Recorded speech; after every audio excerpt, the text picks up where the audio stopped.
Hi, it's Ian, and welcome back to my 30 Days of Knife Skills. This is day 30. This is the very last video. It took a whole month to get through all of these, but thank you very much to everybody for your support, for all the donations, and helping me to spread the word, and watching these videos. It's been an interesting learning experience to do a project like this, and thank you for hanging in there and supporting it. So after this series is over, we'll see what kind of projects I'll be looking at next. But so far, I've already sent one music video to the donors, and I might continue to create content like that, as well as maybe some other ideas. So if anybody has any requests, you can always send me an email and let me know. But anyway, today is the last video, day 30, and I am working with apples. So I have two apples here. There's a few different ways that I work with apples. I think the one very interesting tool that I found a number of years back, which I will use for processing a lot of apples. So sometimes I'll want to dehydrate a whole bunch. If I get a whole bunch of apples in season and I'm trying to use them up for various purposes like dehydrating or maybe making applesauce, things like that. Anytime I'm doing a lot of processing, I use this tool, which is really great. This is a Queasy Pro, and it has teeth. This is the apple corer. Very comfortable handle, and best of all, not all of them do this.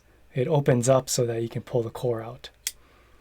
So it's very simple to just push into it and go like this, pull it out, open it, and then pull the core out. Very useful tool.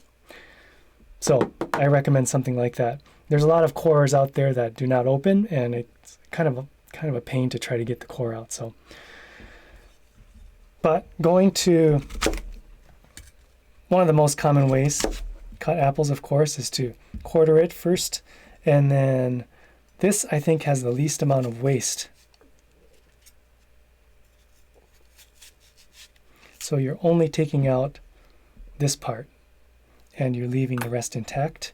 And we could do this at this stage or in the whole stage before you start doing this, to peel the skin if you like, depending on the application and your preference and the type of apple. Some apples have a tough skin, some seem thinner and easier to eat. Of course, we can peel this with a knife, but I think probably less waste. So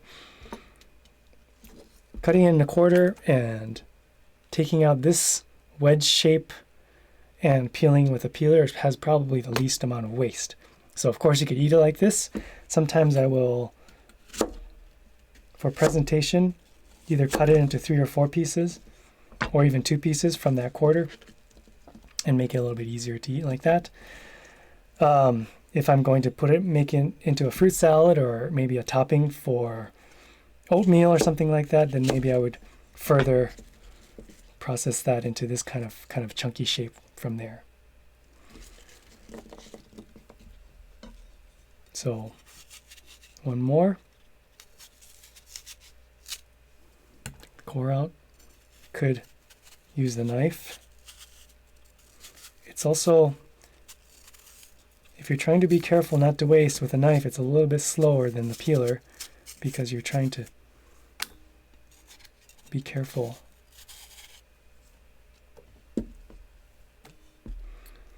And then other things that we could do, of course, is lay it on one end and get slices this way.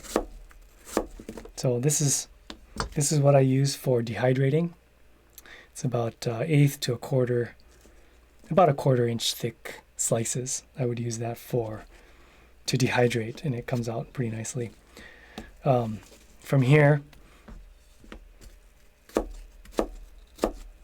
I don't usually have too many applications for this kind of a stick or julienne, but I would only be doing that to make diced.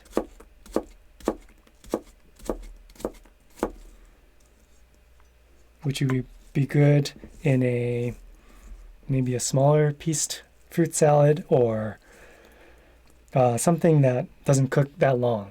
So one thing that's actually quite good is a combination of apples and miso, and also butter is really good. So if I had a miso soup that right at the end I wanted to throw in a little bit of an unusual ingredient, I might cut it into this kind of thing and throw it in the last few minutes of cooking, and you still get the texture and you get a little bit of the sweetness and kind of interesting mixture between that savory and fruity sweet. So, but this is this is a nice way to have apples, is kind of in that smaller shape.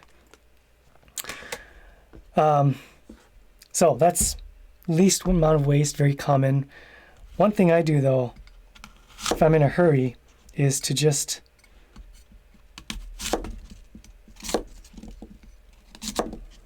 go into this shape. So maybe if I wanted it peeled, then I would have peeled it in the whole stage and then go to this, and then it would be very quick to, from here, go into the slicing stage. So I will quickly take the peel off this.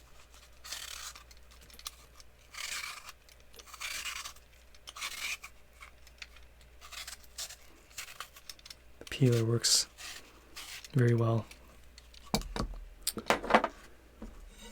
So we can, the apples, here's the grain going this way. We can slice this way, which I would normally do that, as opposed to this way.